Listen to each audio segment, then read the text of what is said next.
Hello hello students, कैसे हैं आप लोग।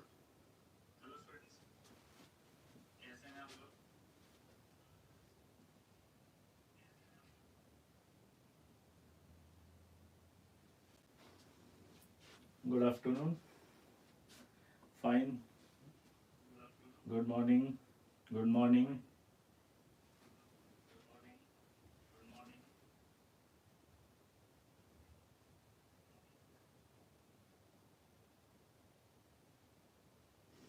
आप कैसे हैं? मैं भी ठीक हूँ। तो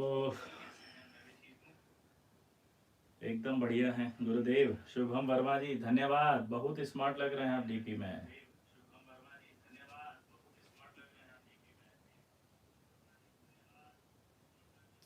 साउंड कम है भाई, अभी साउंड आ जाएगा। अभी क्या है कि बस वेलकम कर रहे हैं, थैंक यू कर रहे हैं, इसलिए।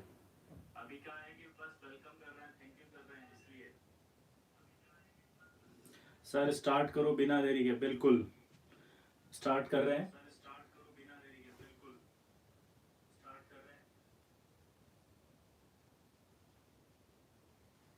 इको नहीं आएगा, अब देखिए।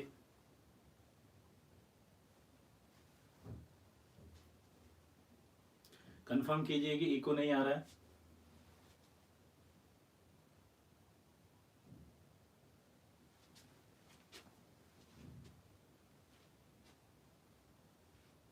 Fine, okay, thank you. तो चलो शुरू करते हैं। आज हम इनऑर्गेनिक केमिस्ट्री की बात करेंगे। इनऑर्गेनिक केमिस्ट्री हम कौन सी क्लास के लिए पढ़ रहे हैं ये हमें सबको पता होना चाहिए। हम आज वो क्लास स्टार्ट कर रहे हैं जो कोटा के अंदर आईआईटी में केमिस्ट्री की पहली क्लास होती है। ठीक है, फर्स्ट क्लास जो केमिस्ट्री की होती है उस क्लास में बेसिक कॉन्सेप्ट्स के बारे में बताया जाता है। ऑनलाइन क्लासेस के अंदर आप लोग और ऑफलाइन क्लासेस के अंदर आप लोग एक डिफरेंस को समझिए। ऑनलाइन क्लास के अंदर हम लोग क्या सोचते हैं, हमारी एक हैबिट पड़ी हुई है कि एक वीडियो हमने देखा और वो वीडियो जो है वो बहुत अच्छा लगता है, लेकिन आप ये भूल जाते हैं कि वो एक पर्टिकुलर टॉपिक का वीडियो होता है। अगर हम पूरी केमिस्ट्री की बात करेंगे तो उस पूरी केमिस्ट्री में कुछ कुछ टॉपिक्स ऐसे होंगे जो आपको बहुत अच्छे लगते हैं, बहुत मजा आएगा उसके अंदर, लेकिन सिर्फ उन्हीं टॉपिक्स को पढ़ने से आईआईटी क्लियर नहीं होती है। यहां पर यह बात आपको ध्यान रखनी है कि सिर्फ उन्हीं टॉपिक्स को पढ़ने से आईआईटी जेईई क्लियर नहीं होती है। तो जब हम कोटा क्लासरूम कोचिंग के अंदर पढ़ते हैं तो हम क्या पढ़ते हैं, हम बेसिक से पढ़ते हैं। हम एक एक पॉइंट को बहुत क्लियर करते हुए चलते हैं।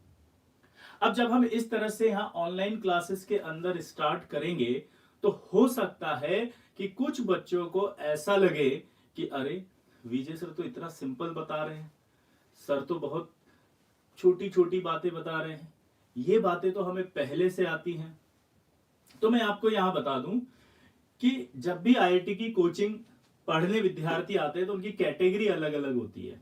लाइक कुछ ऐसे होते हैं जो ऑलरेडी एनएससीजेएस क्वालिफाइड होते हैं, कुछ ऐसे होते हैं जो ऑलरेडी ओलंपियाड क्वालिफाइड होते हैं, कुछ ऑलरेडी ऐसे होते हैं जिन्होंने 8th 9th के अंदर ही कोई फाउंडेशन कोर्स ज्वाइन कर लिया होता है। ठीक है, कुछ बच्चे ऐसे होते हैं जो सिर्फ अपना फोकस 10th बोर्ड पर करते हैं। 10th बोर्ड की पढ़ाई करके वो ये सोचते हैं कि अब आईआईटी जेईई करना है, क्योंकि आफ्टर 10th जब उन्हें लगता है कि उनका अच्छा रिजल्ट आ रहा है तो पेरेंट्स और बच्चे दोनों के अंदर एक एक्सपेक्टेशन आती है कि अब हम आईआईटी जेईई की तैयारी शुरू करें। उसके बाद कुछ ऐसे बच्चे होते हैं जो बहुत अलग अलग स्टेट से आते हैं, और अलग अलग स्टेट के अंदर भी आपको पता है एजुकेशन का लेवल अलग अलग हो सकता है, क्योंकि वो स्कूल जो होते हैं वो different different kind of schools होते हैं। ठीक है, तो डिफरेंट डिफरेंट काइंड ऑफ जो स्कूल्स होते हैं उनसे जब वो बच्चा आता है तो उस कंडीशन में उस बच्चे की जो नॉलेज होती है उसमें डिफरेंस होता है। तो इन सब बातों को ध्यान में रखते हुए कोटा क्लासरूम के अंदर तो हम एक स्कॉलरशिप टेस्ट लेते हैं। स्कॉलरशिप टेस्ट लेकर के हम लोग बैच डिफाइन कर देते हैं।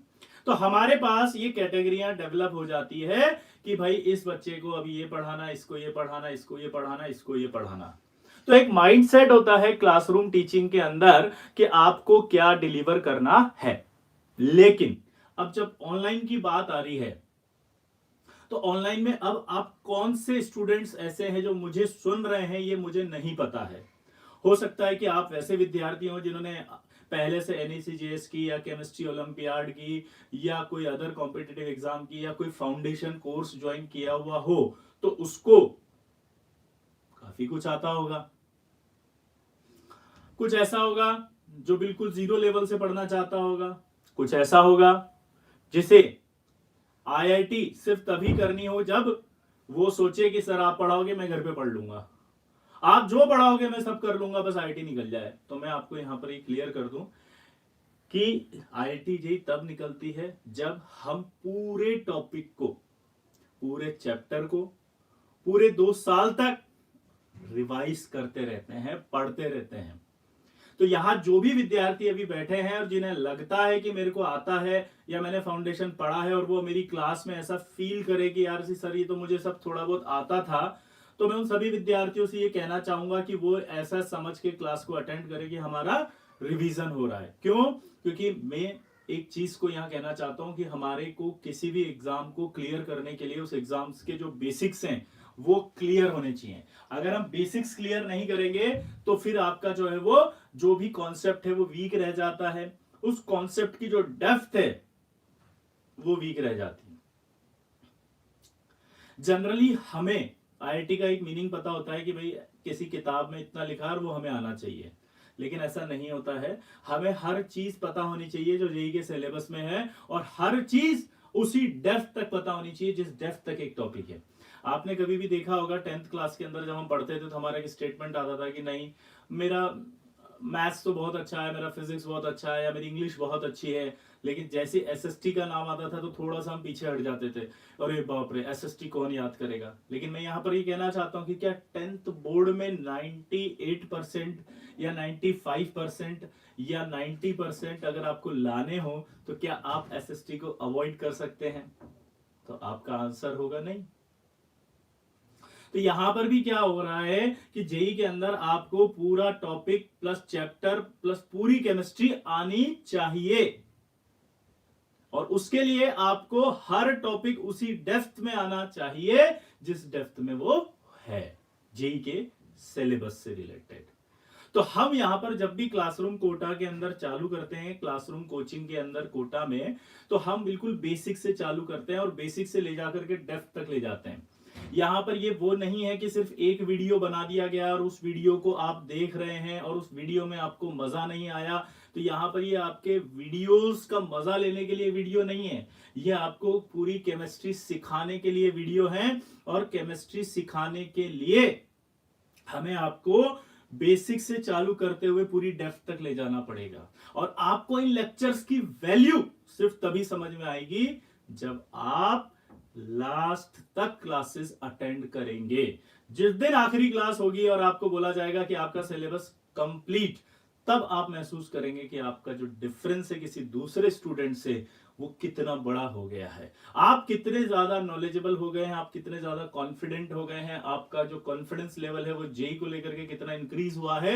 ये सब आपको लगातार क्लासेस करने के बाद ही पता चलेगा। किसी एक वीडियो से या किसी एक लेक्चर से अगर आप JEE को डिफाइन करने की कोशिश करेंगे तो वो बिल्कुल गलत होगा।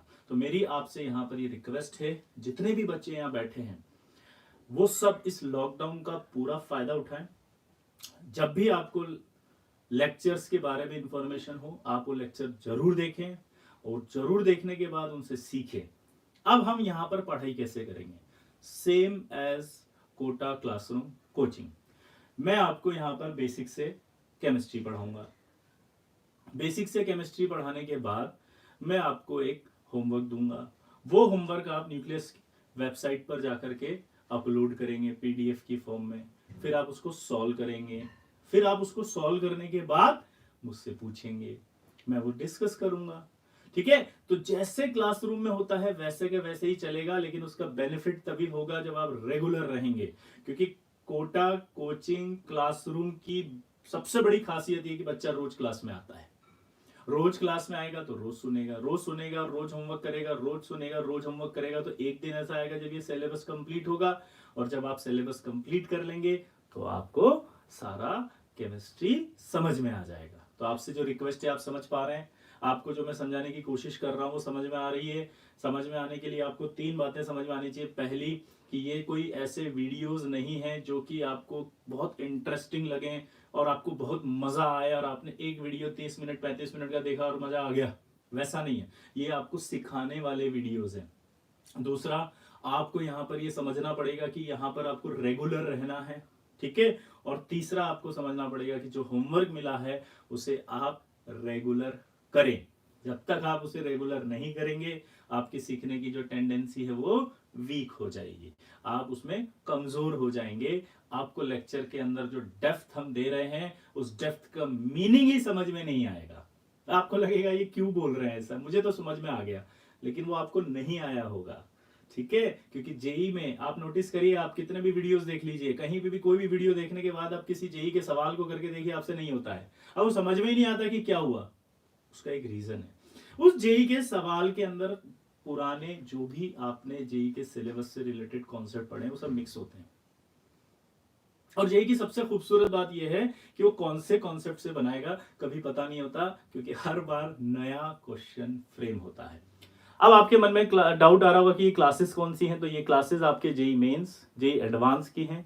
और बेसिक केमिस्ट्री है तो चाहे वो नीट के बच्चे हों वो भी ज्वाइन कर सकते हैं, कोई इशू नहीं होता। और अगर आप चाहते हैं कि फाउंडेशन वाले जो बच्चे हैं 8th 9th 10th, अगर वो जो फाउंडेशन करते हैं आईटी की, वो बच्चे भी ज्वाइन कर सकते हैं।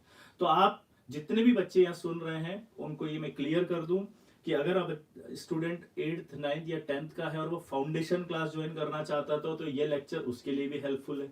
अगर कोई नीट करना चाहता है और बेसिक्स पढ़ना चाहता है, बेसिक केमिस्ट्री की बात कर रहे हैं अभी, तो उसके लिए भी हेल्पफुल होगा। जेई मेन और जेई एडवांस के लिए तो ये कोर्स है ही सही। तो स्पेशली आप ध्यान रखें इस चीज का कि आपको कौन सा कोर्स डिलीवर हो रहा है। अगला सवाल आपके मन में आएगा कि क्या ये क्लास रेगुलर रहेगी। तो मैं आपको फिर से कहूं, ये क्लास रेगुलर रहेगी, इसलिए आप इसको अपनी क्लास मान के चलिए। मैंने आपको पहले ही क्लियर किया है, ये कोई वीडियो नहीं है कि मैंने आपको एक वीडियो बना के डाला और उसके बाद ये वीडियो आप देख रहे हैं और आप इंजॉय कर रहे हैं, ठीक है। नहीं, ये कोई वीडियो नहीं है, ठीक है। ये एक क्लास है।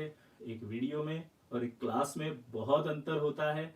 क्लास आपको सिखाने के लिए होता है, वीडियो आपको एंटरटेन करने के लिए होता है। तो आपसे एक रिक्वेस्ट ये है कि इसे क्लास की तरह बिहेव करें। आप ऐसा समझिए कि मैं आपके सामने हूं, आपको सारी चीजें वैसे ही समझनी है जैसे आप स्कूल में या अपनी कोचिंग्स के अंदर आप पढ़ते थे। तो इसको बिल्कुल डिफरेंट ना माने। ऐसा नहीं है कि उठ के चले गए, बैठ गए, सो गए, थोड़ी देर बाद आ गए, अरे यार बोर हो रहा हूं, नहीं। जब हम स्कूल के अंदर या कोचिंग के अंदर क्लासरूम में होते हैं तो जो भी टीचर बोल रहा होता है वो सुनना ही पड़ता है, चाहे आप बोर हो रहे हो चाहे नहीं हो रहे हो। तो इसको कहते हैं पेशेंस। आईटी की सबसे बड़ी नीड है वो है पेशेंस। कभी भी पेशेंस लूज नहीं करें। ऑनलाइन वीडियोस में सबसे बड़ी खासियत क्या होती है पता है? वो ये होती है कि आप पेशेंस लूज करने लगते हैं। आपको लगता है बस अभी पढ़ा दो सारा, आज तो एक ही लेक्चर में पूरी जेई करवा दो आप, तो ताकि हमें कोई टेंशन ही नहीं होता। ऐसा नहीं होता है कि एक लेक्चर में पूरी जेई हो जाए। 2 साल तक आपको हर बार थोड़ा थोड़ा थोड़ा थोड़ा पर लेक्चर डिलीवर होगा। और जब पर लेक्चर थोड़ा थोड़ा थोड़ा थोड़ा आपको डिलीवर होगा, तब जाकर के आप उस सब्जेक्ट में परफेक्ट होंगे। और जब आप सब्जेक्ट में परफेक्ट होंगे तभी आप जेई करने लायक होंगे, या जो भी कॉम्पिटिटिव एग्जाम की आप तैयारी कर रहे हैं उसके लायक होंगे। समझ रहे हैं आप? किसी बच्चे को अगर केमिस्ट्री ओलंपियाड में इंटरेस्ट है तो उसके लिए भी ये क्लास यूजफुल है। आप वो क्लास वो भी कर सकता है, क्योंकि अगर हमने केमिस्ट्री के बेसिक सीखे हैं तो चाहे आप कोई भी एग्जाम दें, आप उस एग्जाम के लिए अपने आप को प्रिपेयर कर सकते हैं, ठीक है। तो अब हम शुरू करते हैं, हमें समझना पड़ेगा, ठीक है। तो अब स्टार्ट करते हैं हम क्लास को। जैसा कि आप सोच रहे होंगे, अगर इससे पहले क्लास स्टार्ट करने से पहले आपकी कोई क्वेरी है, लाइक कोई आपको सुनाई नहीं दे रहा या कुछ आपको दिखाई नहीं दे रहा या कोई भी इशू है, तो आप एक बार कमेंट करके बता दीजिए फटाफट।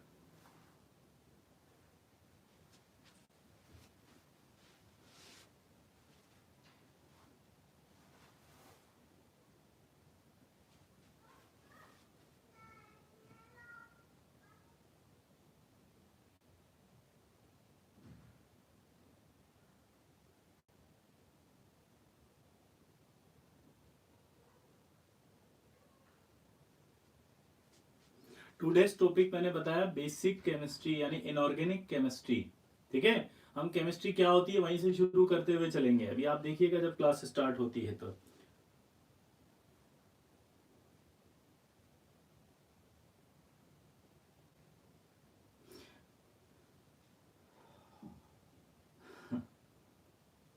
चलिए शुरू करते हैं। अब हम सबका आ गया है। अच्छा Aniruddh, after 6 years got a chance to study in your class, please start guruji. भाई अनिरुद्ध कहाँ हो आजकल, क्या कर रहे हो? यस स्टार्ट करते हैं। तो मेरा पहला सवाल, चूंकि हम अब केमिस्ट्री पढ़ रहे हैं, आप लोग सब पढ़े हुए हैं, आप इंटेलिजेंट लोग हैं, तो आपसे एक पहला सवाल मैं ये पूछना चाहता हूं, व्हाट इज केमिस्ट्री? क्योंकि केमिस्ट्री पढ़ रहे हैं ना भाई, अगर केमिस्ट्री पढ़ रहे हैं तो हमें पता होना चाहिए what is chemistry.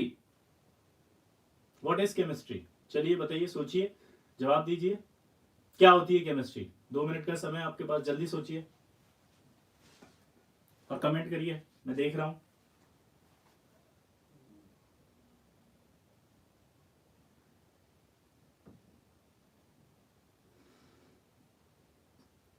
Study of chemical, study of matter, experiment of chemical, study of matter, time pass. Very good Vishnu Bhardwaj, आप रिलैक्स करिए,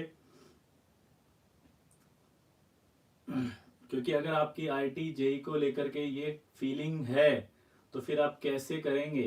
थोड़ा सीरियस, जेई की तैयारी चल रही है, मैंने आपसे पहले भी कहा कोई वीडियो नहीं है ये, इसको क्लास की तरह बिहेव करिए, क्लास की तरह। अगर आपको आता है तो ही जवाब दे, नहीं आता तो रहने दीजिए, क्योंकि हमें सीख करके आंसर देने हैं। मैं आपसे क्लास में ये नहीं देखना चाहता कि आपको कितना आता है, मैं तो ये देखना चाहता हूं कि मेरे सिखाने के बाद आप कितना सीख सकते हैं, बस। क्योंकि जेई तो आपको मेरे सिखाने के बाद देनी है, तो जब मैं सिखा दूंगा और आप लर्न कर लोगे तो आपको आ जाएगा सवाल, बस इतना सिंपल है। तो पेशेंस रखिए, ठीक है।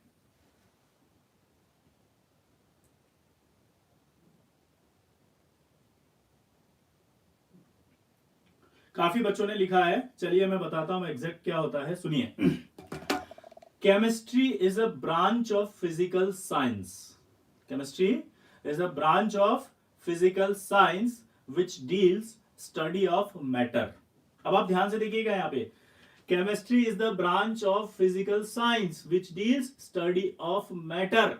तो आपसे यहां पर ये कहा गया है कि आप केमिस्ट्री में एक्चुअली में क्या करेंगे, तो आप करेंगे स्टडी ऑफ मैटर। इसीलिए आपने नोटिस किया होगा कि जब आप 10th में या 9th में एनसीईआरटी पढ़ते थे तो 8th या 9th या 10th की एनसीईआरटी जब आप देखेंगे तो आपका पहला चैप्टर केमिस्ट्री के अंदर लिखा होता था मैटर, और मैटर के बाद उसका क्लासिफिकेशन।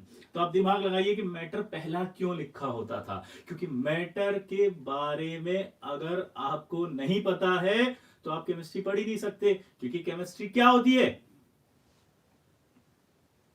केमिस्ट्री क्या होती है? Chemistry is a branch of physical science which deals study of matter. चाहे तो नोट डाउन करिए, chemistry is the branch of physical science which deals study of matter।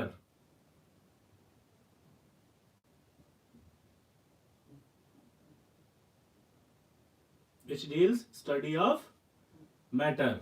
ठीक है। अब एक सवाल आता है कि मैटर की स्टडी मतलब क्या, मतलब क्या करना है उसमें। तो सबसे पहले आपको उसमें स्टडी में क्या करना पड़ेगा, मैटर का, यानी it's physical and chemical properties. It's physical and chemical properties, chemical composition, chemical composition, physical and chemical changes. आपको उसके अंदर होने वाले फिजिकल और chemical changes, physical and chemical changes which it undergoes, जो उसमें होते हैं उनकी स्टडी। यानी कि अगर आपको समझ में आया तो अपन क्या पढ़ रहे हैं कि chemistry is the branch of physical science which deals study of matter. ठीक है, और स्टडी ऑफ मैटर में हम क्या कर रहे हैं, it's chemical and physical and chemical properties. ठीक है, और केमिकल कंपोजिशन, ठीक है, और physical and chemical changes which it undergoes and the energy changes. और जो हम एनर्जी चेंजेस की बात कर रहे हैं वो एनर्जी चेंजेस जो इन प्रोसेस के साथ होते हैं वो हमें स्टडी करनी है। समझ गए बात को? तो अगर हम पूरी डेफिनेशन की बात करें तो क्या मतलब कि chemistry is the branch of physical science which deals study of matter, it's physical and chemical properties, chemical composition,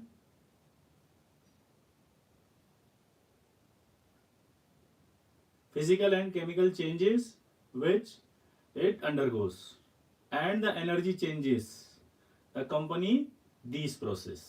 ठीक है, तो ये आपकी केमिस्ट्री होती है। अब अगला सवाल आता है कितने टाइप की केमिस्ट्री होती है, कितने टाइप की? तो आपको पता होगा जनरली मेजर जो केमिस्ट्री की बात करते हैं वो 3 टाइप की होती है। पहली इनऑर्गेनिक केमिस्ट्री, दूसरी ऑर्गेनिक केमिस्ट्री, तीसरी फिजिकल केमिस्ट्री। यहां पर हम environmental chemistry, polymer chemistry, biomolecular chemistry, इस तरह की केमिस्ट्री की कोई बात नहीं कर रहे हैं। हम यहां पर जो मेजर केमिस्ट्री के पार्ट होते हैं उनकी बात कर रहे हैं। तो वो जो पार्ट है वो कौन कौन से वापस से रिपीट करेंगे? पहला इनऑर्गेनिक केमिस्ट्री, दूसरा ऑर्गेनिक केमिस्ट्री, तीसरा फिजिकल केमिस्ट्री। चलिए पहला सवाल, इनऑर्गेनिक केमिस्ट्री क्या होती है बताइए? चलिए कमेंट में बताइए फटाफट, मैं देख रहा हूं। इनऑर्गेनिक केमिस्ट्री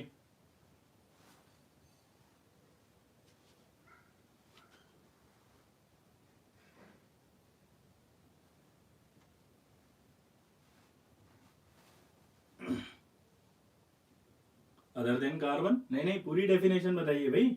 देखिए जेई के अंदर जो होता है वो क्या होता है, जेई के अंदर जब सवाल आएगा तो उसके अंदर बहुत क्लियरिटी से आपका आंसर आना चाहिए, वरना -1 होता है। तो आपको हर डेफिनेशन, हर चीज बहुत क्लियरिटी से पता होनी चाहिए। बस यही जेई के अंदर डिफरेंस क्रिएट करता है बाकी अदर कॉम्पिटिटिव एग्जाम्स से। क्लियर बताइए, एकदम क्लियर।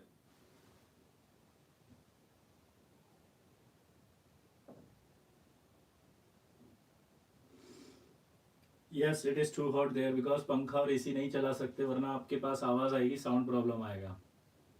तो ये विदाउट पंखे और विदाउट एसी के साथ क्लास ली जा रही है ताकि आप लोग अच्छे से सुन सकें।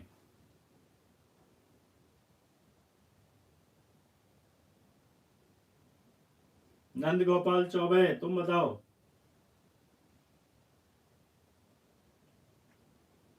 चलिए तो यहां पर हम बात करते हैं, तो लिखिए जरा, inorganic chemistry study of all non elements and their compounds. ध्यान से सुनिएगा वापस, study of all non elements and their compounds, यानी ऐसे कंपाउंड जो हमें पता है, ठीक है, और ऐसे एलिमेंट जो हमें पता है, यानी हम उनकी स्टडी कर रहे हैं। Study of all non elements and their compounds, ठीक है, नोट डाउन कर लीजिए, study of all non elements and their compounds. अगला आता है ऑर्गेनिक केमिस्ट्री। तो जैसे ही मैंने ऑर्गेनिक केमिस्ट्री बोला तो एक लाइन हम और इसमें इन्वॉल्व करेंगे, क्योंकि ऑर्गेनिक केमिस्ट्री जो होती है वो होती है study of hydrocarbon and their derivatives. तो इनऑर्गेनिक केमिस्ट्री के अंदर क्या करा अपन ने बताओ? Study of all the non elements and their compounds. Organic chemistry में क्या पढ़ा? Study of hydrocarbons and their derivatives. तो नोट डाउन करिए ऑर्गेनिक केमिस्ट्री के लिए, study of hydrocarbon and their derivatives, ठीक है। अब यहां पर एक खास बात होगी कि अगर हम ऑर्गेनिक केमिस्ट्री में स्टडी करते हैं hydrocarbon and their derivatives, it means कि हम इनऑर्गेनिक केमिस्ट्री में इनकी स्टडी नहीं करते। तो वहां पर हम एक लाइन बोल सकते हैं इनऑर्गेनिक केमिस्ट्री के लिए कि study of all non elements and their compounds except hydrocarbon and their derivatives. Hydrocarbon in their derivatives को छोड़ के बाकी सभी कंपाउंड्स की स्टडी। इनऑर्गेनिक में हाइड्रोकार्बन और उनके डेरिवेटिव्स की स्टडी ऑर्गेनिक केमिस्ट्री में। चलिए फिजिकल केमिस्ट्री क्या होती है लिख के बताइए, मैं वेट कर रहा हूं।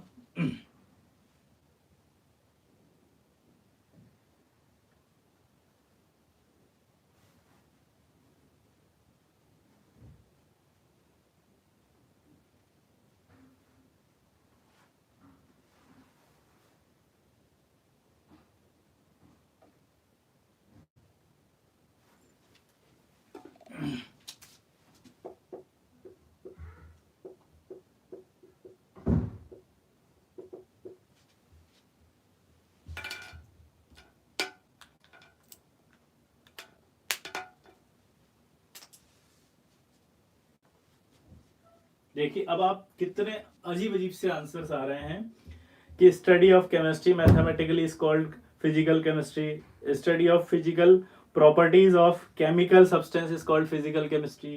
मतलब आप सोच सकते हैं कि हम जेई की तैयारी कर रहे थे और हमें लगता था कि हमें बहुत कुछ आता है, लेकिन अगर हम कॉन्सेप्ट वाइज बात करें, कॉन्सेप्ट की क्लियरिटी वाइज बात करें तो हम बहुत वीक हैं। और यही रीजन होता है कि जेई में हम सोचते हैं कि हम टॉप 10 में आएंगे, टॉप 100 में आएंगे, टॉप 150 में, टॉप 200 में आएंगे, लेकिन ऐसा नहीं होता है क्योंकि आपके कॉन्सेप्ट्स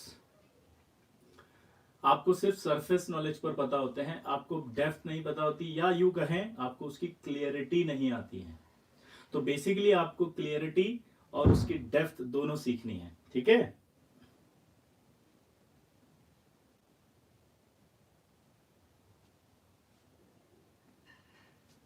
चलिए मैं बताता हूं, स्टडी ऑफ लॉस।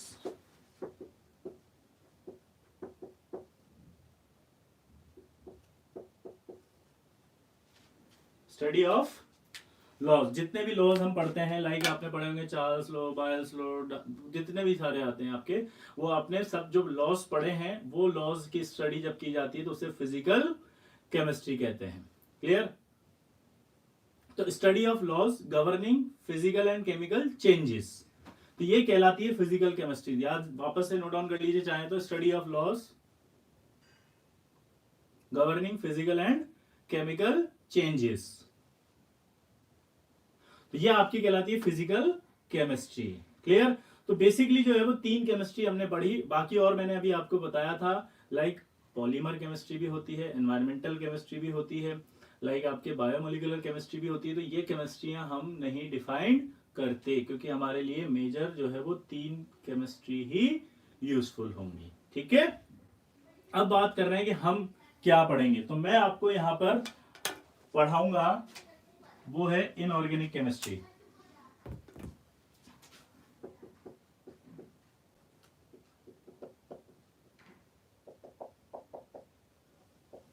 तो जब आपकी क्लासेस यहां पर ऑनलाइन चल रही होगी न्यूक्लियस एजुकेशन में, तब आप नोटिस करेंगे कि आपको केमिस्ट्री की 3 क्लासेस ली जाएंगी। तो पहली इनऑर्गेनिक केमिस्ट्री की होंगी, फिर फिजिकल केमिस्ट्री की होंगी और ऑर्गेनिक केमिस्ट्री की होंगी, ठीक है। जब इनऑर्गेनिक की केमिस्ट्री होंगी तो विजय सर आपकी क्लास लेंगे, जो कि मैं ले रहा हूं। जब फिजिकल केमिस्ट्री की क्लास होगी तो एके के सर हैं, जो आपने शायद मेरे से पहले अभी क्लास की थी। ऑर्गेनिक केमिस्ट्री है एसकेएम सर, ठीक है। तो पर वीक यानी कि एक वीक में आपके पास 2 केमिस्ट्री की क्लासेस आएंगी, समझ गए। तो आप बिल्कुल कंफ्यूज नहीं हो कि विजय सर भी केमिस्ट्री पढ़ा रहे हैं, इससे पहले एके के सर आए वो भी केमिस्ट्री पढ़ा रहे हैं, वो अलग चैप्टर पढ़ा रहे हैं, मैं अलग चैप्टर पढ़ा रहा हूं। मैं आपको केमिस्ट्री के बेसिक कॉन्सेप्ट्स पहले क्लियर करूंगा, जितने भी होते हैं छोटे छोटे, जैसे आप बेसिक मैथ्स पढ़ते हैं या बेसिक फिजिक्स आपको आनी चाहिए, वैसे ही केमिस्ट्री के अंदर भी कुछ बेसिक्स होते हैं जो आपको पता होने चाहिए, ठीक है। तो ये आपको कभी भी कंफ्यूजन नहीं आना चाहिए कि पहले केमिस्ट्री की क्लास किसी और ने ली, अब कोई और लग रहा, पता नहीं क्या पढ़ा रहे हैं। नहीं नहीं, बहुत सिस्टमेटिक है। जब भी इनऑर्गेनिक की क्लास होगी तो जहां मैं छोड़कर जाऊंगा वहीं से कंटिन्यू करूंगा। सर ने जहां तक क्लास लाइव क्लास ली उसके आगे से कंटिन्यू करेंगे, सर ने जहां तक लाइव क्लास ली है उससे आगे कंटिन्यू करेंगे। आपको क्लियर हुआ सबको क्लासेस कैसे चलेंगी? केमिस्ट्री की क्लास 3 टीचर लेंगे, क्यों लेंगे समझ में आ गया? चलिए अब हम आगे बढ़ते हैं।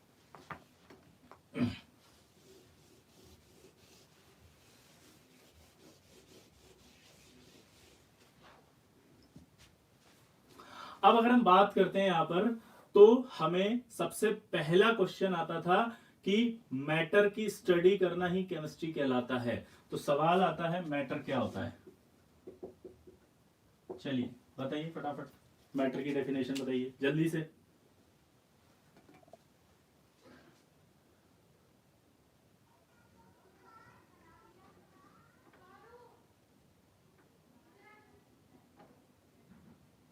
मैटर की डेफिनेशन नहीं आती क्या भाई?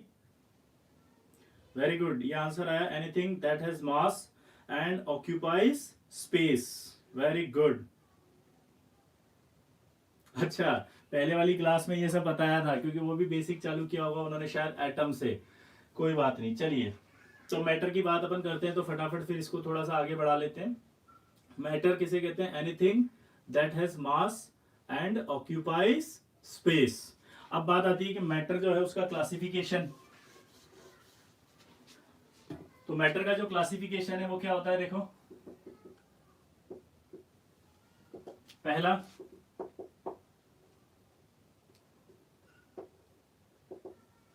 Physical classification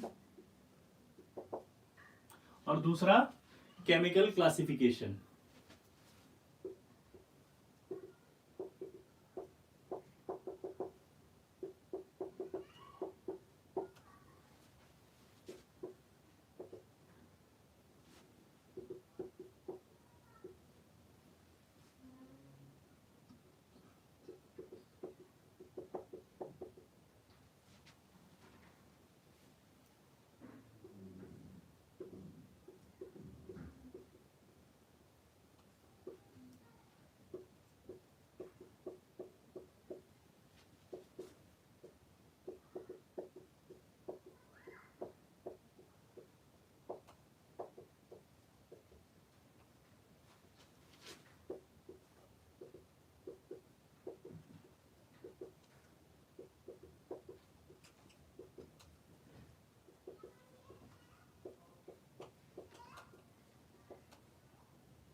okay, last one is not visible, तो मैं आपको पढ़ देता हूं जो नहीं दिख रहा है।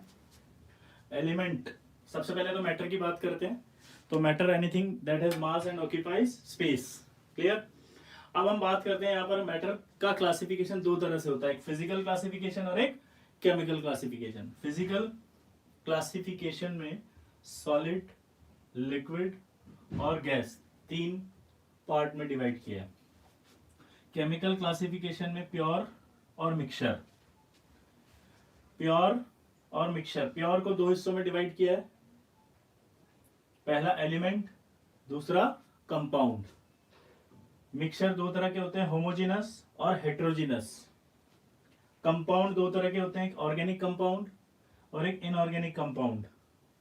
कंपाउंड दो तरह के हैं, एक ऑर्गेनिक कंपाउंड और एक इनऑर्गेनिक कंपाउंड।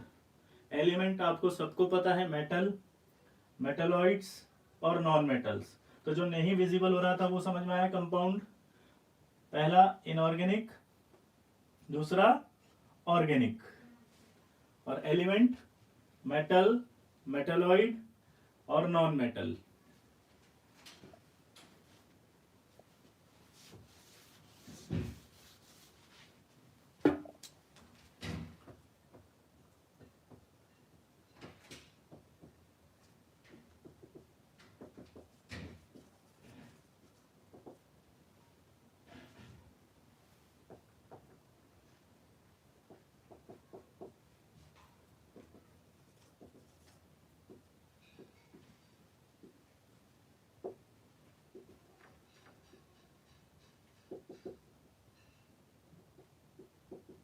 मेटालॉइड्स। ठीक है, अब पहला सवाल ही आता है कि फिजिकल के अंदर सॉलिड, लिक्विड और गैस पढ़े, तो आपको जब एनसीईआरटी आपने पढ़ी होगी तो आपको और भी पढ़ा होगा स्टेट के बीच में और स्टेट्स भी आती हैं, लाइक प्लाज्मा स्टेट। कौन सी स्टेट? प्लाज्मा। एक स्टेट और आती है बोस आइंस्टीन कंडेंस स्टेट। ठीक है, तो बोस आइंस्टीन वाली जो स्टेट है या प्लाज्मा वाली जो स्टेट है ये अभी हमें नहीं पढ़नी, बस हमें नॉलेज होनी चाहिए कि ऐसा कुछ होता है। ठीक है, परंतु आपको जब भी क्लासिफिकेशन पूछा जाएगा फिजिकल क्लासिफिकेशन में 3 स्टेट ही बोलनी है। तो जिन बच्चों ने, आपको याद आ रहा होगा, एनसीईआरटी पढ़ी होगी, उनको पता चला होगा कि भाई प्लाज्मा स्टेट भी होती है, बोस आइंस्टीन भी स्टेट एक होती है, तो वो स्टेट आपको यहाँ पर ध्यान में रखने की कोई जरूरत नहीं है। अब आई केमिकल। केमिकल क्लासिफिकेशन में आया प्योर और मिक्सचर। ठीक है, प्योर के अंदर एलिमेंट। अब एलिमेंट क्या होता है आप बताएं जरा, क्योंकि पिछली क्लास में शायद फिर तो ये बताया गया होगा। चलिए एक बार ट्राई करें।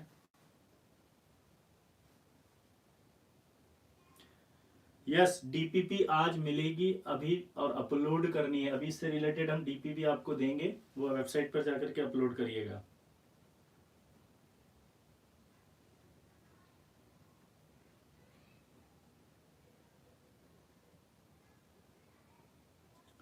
Nitin Rawat, wow, thank you, glad to see you after 7 years।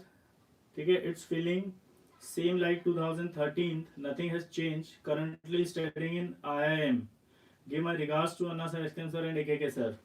ठीक है, best of luck for your future.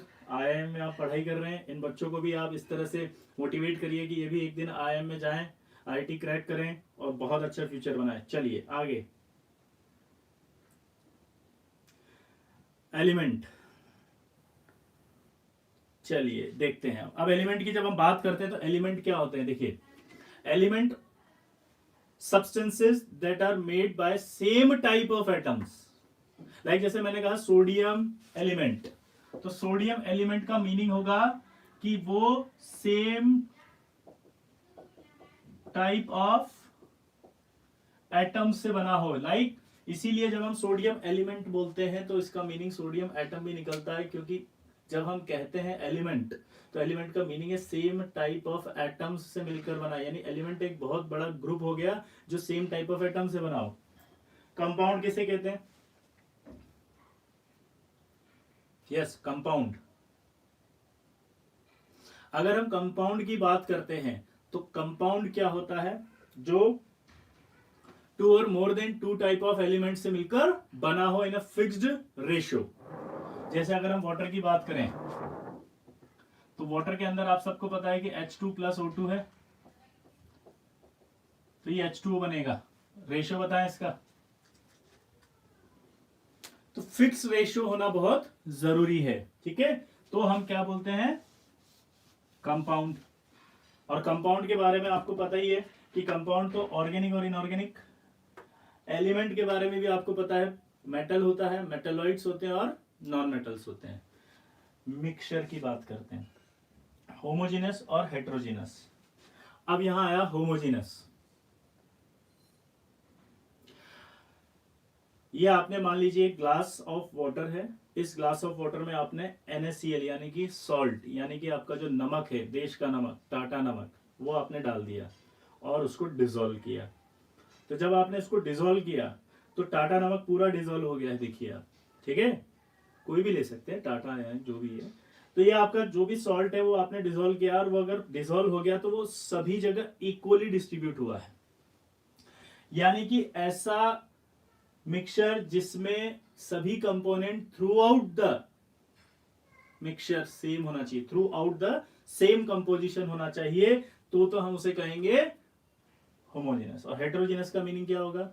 Heterogeneous का मीनिंग है कि थ्रू आउट सेम कंपोजिशन नहीं। जैसे अगर इसी ग्लास ऑफ वाटर में हम सैंड डाल दें, मिट्टी, फिर डिसॉल्व करें इसको ऐसे, तो आप देख सकते हैं कि जब आप पूरा का पूरा डिसॉल्व करने की कोशिश करेंगे तो सारी मिट्टी या सैंड पार्टिकल, स्टोन पार्टिकल, वो सब नीचे सेटल डाउन हो जाएंगे। तो अगर वो सब सेटल डाउन हो गए नीचे, इट मीन्स कि उनका जो है वो कंसंट्रेशन यहाँ ज्यादा पाया जाएगा, लेकिन अपर जो वाटर का जो सरफेस है उस पर बहुत कम पाया जाएगा। That means through out same composition नहीं है, ठीक है। तो थ्रू आउट सेम कंपोजिशन नहीं है, इसका मतलब कौन सा मिक्सचर हुआ, हेट्रोजीनियस। अब यहां पर अपन ने जो ये पढ़ा है उसके बेसिस पे सवाल जेई में कैसे कैसे आएंगे, क्योंकि हमें ये समझना बहुत जरूरी है कि इसके सवाल जेई में कैसे आते हैं।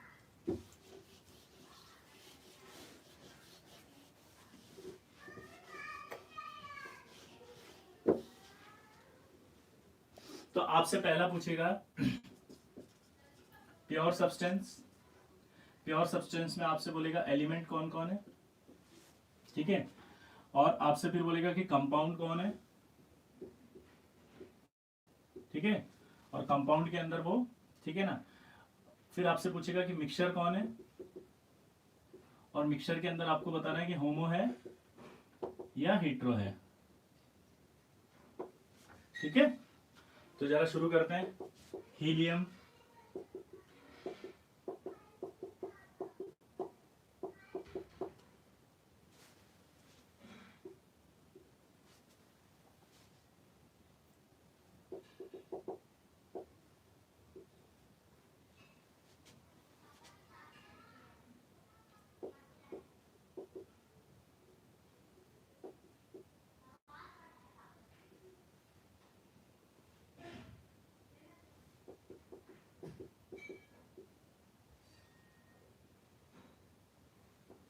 चलिए पहले इनका आंसर देने की कोशिश कीजिए।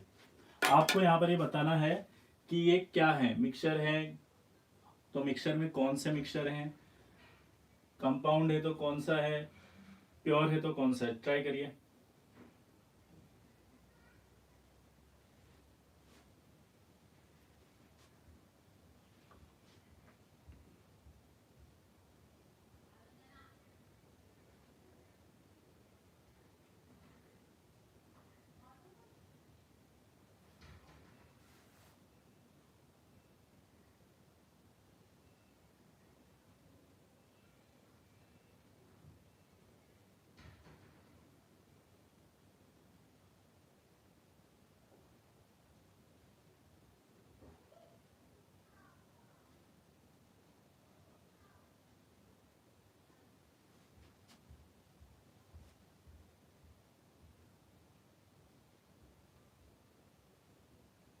चलिए चलिए जल्दी, इसके आगे भी बढ़ेंगे अपन।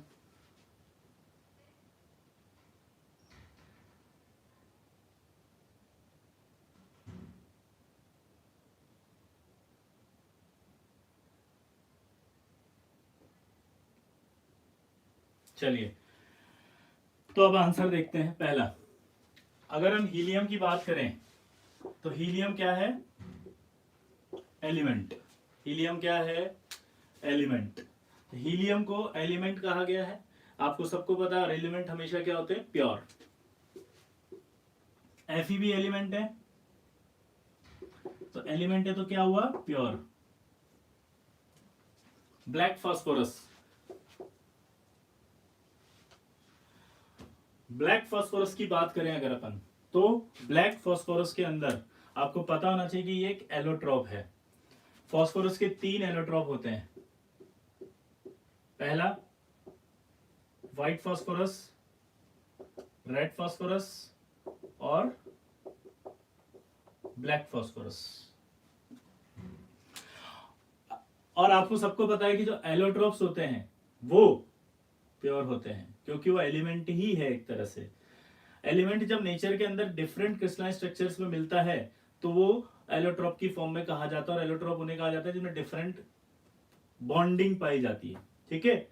तो अगर एलोट्रॉप कभी भी लिखा आ जाए तो आपको उसे एलिमेंट ही लिखना है। एलोट्रॉप को क्या लिखेंगे आप, एलिमेंट। और वो एलिमेंट क्या होगा, प्योर। तो यहां पर अपन क्या लिखेंगे,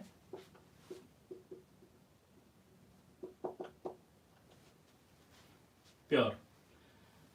चलिए एयर के बारे में बताइए, सिर्फ एयर के बारे में पूछ रहा हूं अभी।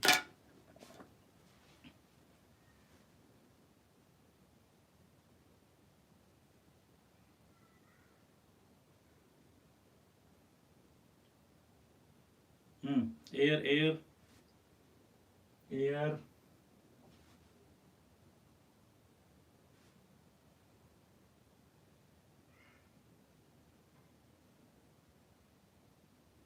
Mixture of various gas, heterogeneous, impure, homogeneous, impure, hetero, compound, mixture, hetero. चलिए मैं बताता हूँ, चलिए इधर देखिए, यहाँ पर आपको एयर के अंदर बड़ा कंफ्यूजन क्रिएट होगा, क्योंकि आप एयर को समझ ही नहीं पाते कि एयर का मीनिंग क्या है।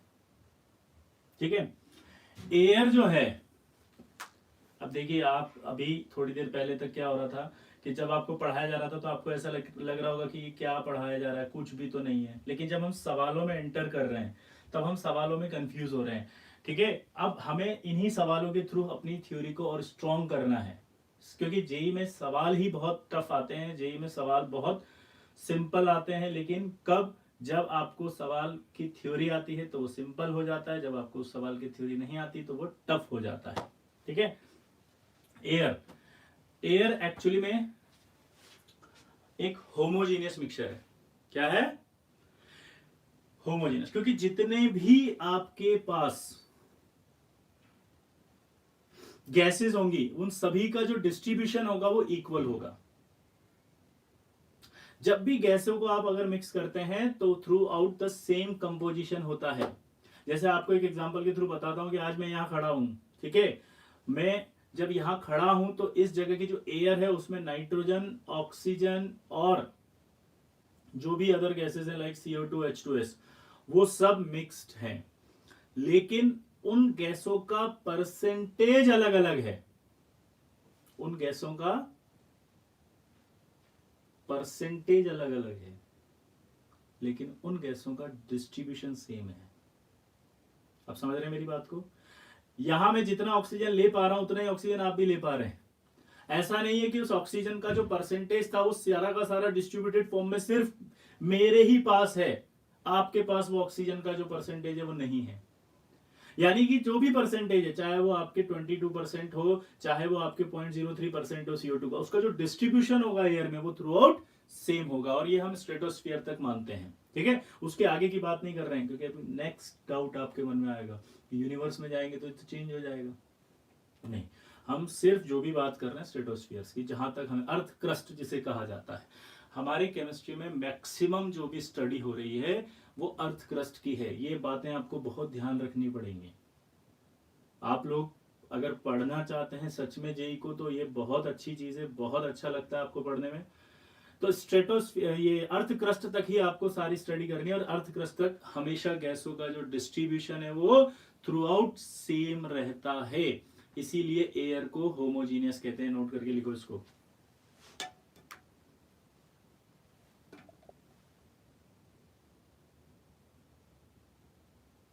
ये जैसे अभी अभी आया कि माउंटेन पर लो होता है, माउंटेन पर परसेंटेज लो होता है। फिर से मैं आपको कहूंगा, माउंटेन पर परसेंटेज लो होता है, डिस्ट्रीब्यूशन इक्वल होता है, क्योंकि माउंटेन पर जितने भी लोग रहेंगे उसको ऑक्सीजन कम मिलेगी, दूसरे वाले को भी कम मिलेगी। डिस्ट्रीब्यूशन कम है वहां पे, लेकिन जितना भी है वो थ्रू आउट सेम है। अगला अलॉय बताएं। अलॉय का क्या होता है जल्दी से बताएं।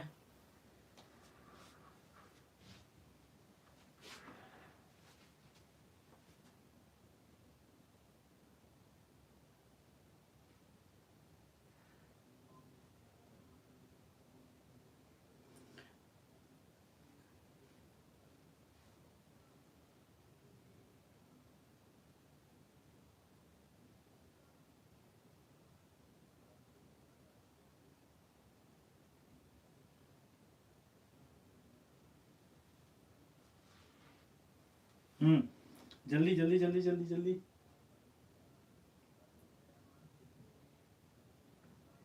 अलॉय, जब हम अलॉय की बात करते हैं तो अलॉय भी एक होमोजीनियस मिक्सचर है। अलॉय भी क्या है? Homogeneous mixture.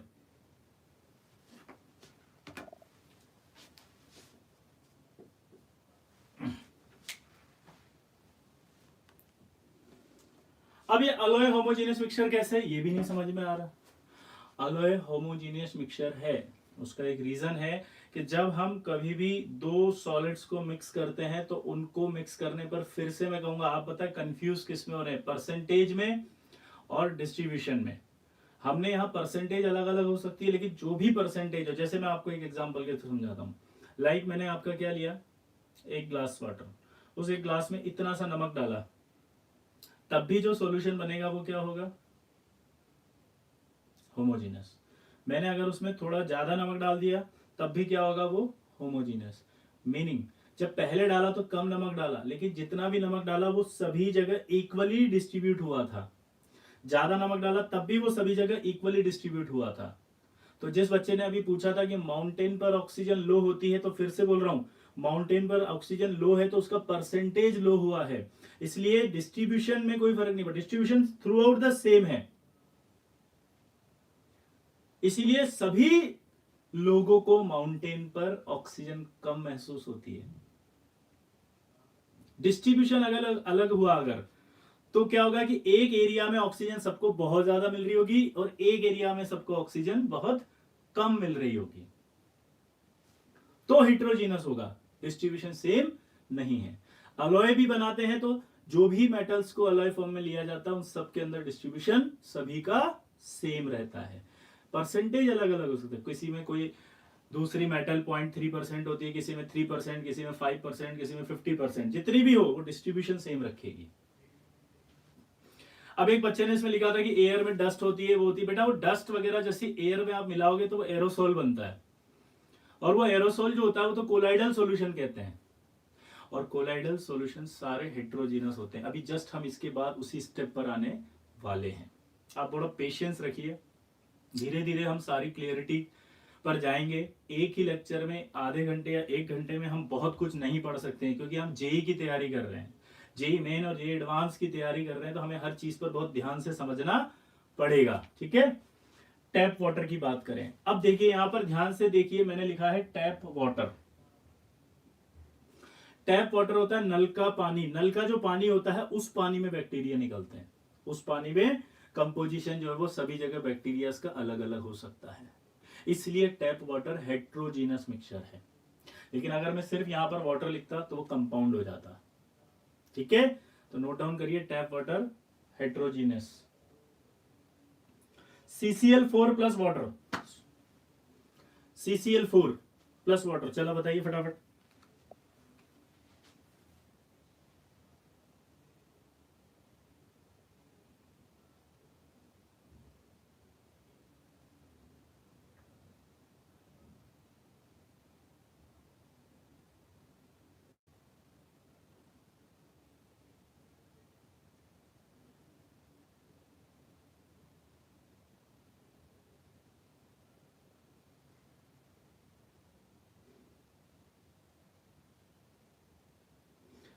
रघु रमन, आपको क्या डाउट है बेटा, जरा दोबारा से लिख के भेजिए, क्योंकि आपने लिखा है सर प्लीज टीच प्रॉपरली, तो क्या इसमें आपको डाउट आ रहा है, कहां पर आपको कंफ्यूजन आ रहा है, जरा क्लियर करिए प्लीज।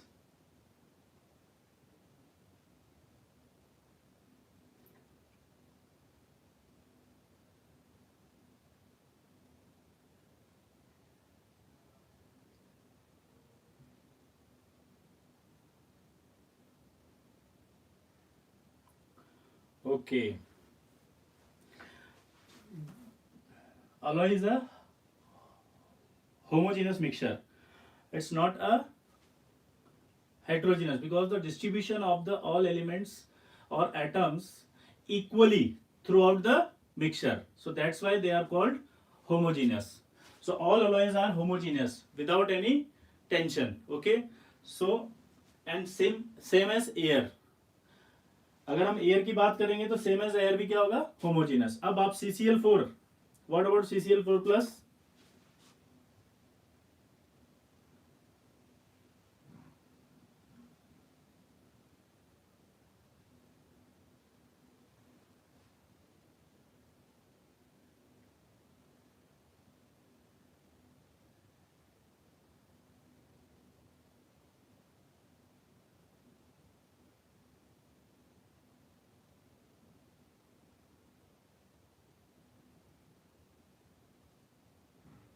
चलिए CCl4 एक कोवेलेंट कंपाउंड है।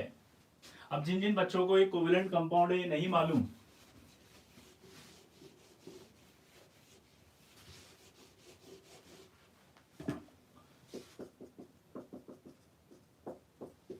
देखिए हम बेसिक केमिस्ट्री की बात कर रहे हैं, अभी कोई ज़्यादा डीप में नहीं जा रहे हैं। ये सारी चीज़ें ही आपको हम सिखाते हैं जेई के दौरान। तो आपको ऐसा नहीं है कि इसी लेक्चर से पूरी आईटी की तैयारी हो जाएगी, ठीक है। चलिए, तो CCl4 प्लस वाटर की बात करते हैं। तो CCl4 एक ऑर्गेनिक कंपाउंड है, कार्बन कंपाउंड है।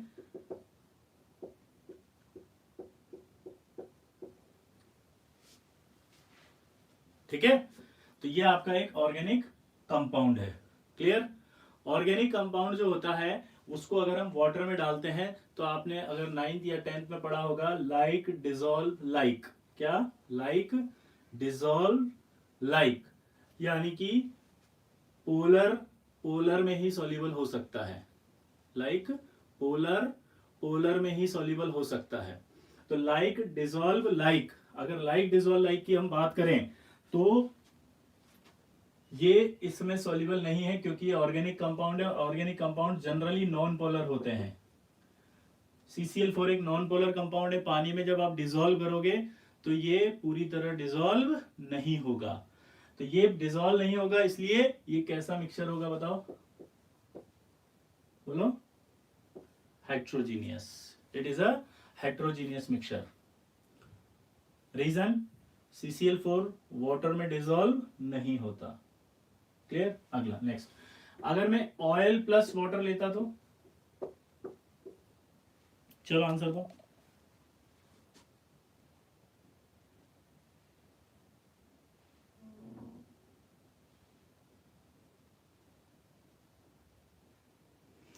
Amol Garg, what is polar and non polar, ये हम आगे पढ़ेंगे बेटा, आप लोग टेंशन मत लो। आप अभी इस तरह से मत सोचो, आप बस ये देखो, it is a organic compound and organic compound dissolve नहीं होते पानी में। ठीक है, तो ये डिजोल्व नहीं होगा तो हेट्रो ही होगा ना, क्योंकि ऊपर रह जाएगा सारा, जैसे ऑयल। चलो इसको बताओ, ये कैसा होगा आंसर? Very good, heterogeneous. अगर ये हेट्रोजीनियस है तो इसका मतलब क्या निकला? चलिए बताइए। हेट्रोजीनस है, इसका मतलब ये क्यों है हेट्रोजीनस? क्योंकि ऑयल पानी में सॉल्युबल नहीं होगा। तो जब आप ऑयल को डालेंगे तो वाटर की सरफेस पे ऊपर रह जाएगा, और अगर ये वाटर की सरफेस पर ऊपर रह जाएगा तो, चलो बताओ, वाटर की सरफेस पर ऊपर रह जाएगा तो हेट्रोजीनस, क्योंकि थ्रू आउट सेम कंपोजिशन नहीं हुआ है। थ्रू आउट सेम कंपोजिशन नहीं हुआ है। अब देखिए, फिर आप आगे बढ़ जाएंगे। तो अब जब आप आगे बढ़ेंगे तो आपको एक डाउट आएगा कि अल्कोहल प्लस वाटर क्या हुआ? ठीक है, तो अल्कोहल एक ऑर्गेनिक कंपाउंड है, बट अल्कोहल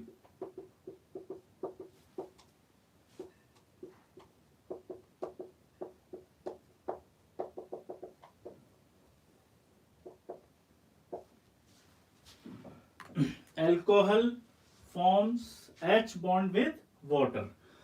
वाटर के साथ अल्कोहल H बॉन्डिंग कर लेगा, जिसकी वजह से उसका थ्रू आउट सेम कंपोजिशन आएगा।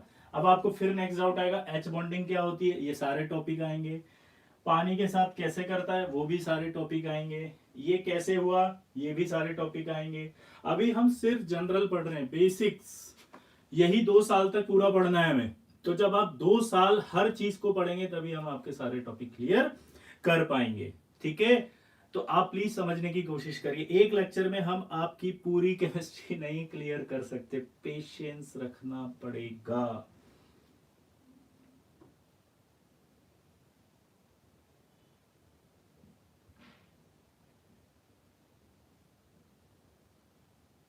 चलिए, 140 हो गया है। अब आपको एक, हम यहाँ जो कोटा में 0 DPP देते हैं, जिसमें हम 10th क्लास की जो इंफॉर्मेशन है, बेसिक्स हैं, वो चेक करते हैं कि आपको कितना आता है। तो आपको 0 की एक DPP अभी अपलोड हो जाएगी। आप उस 0 DPP को सॉल्व करेंगे।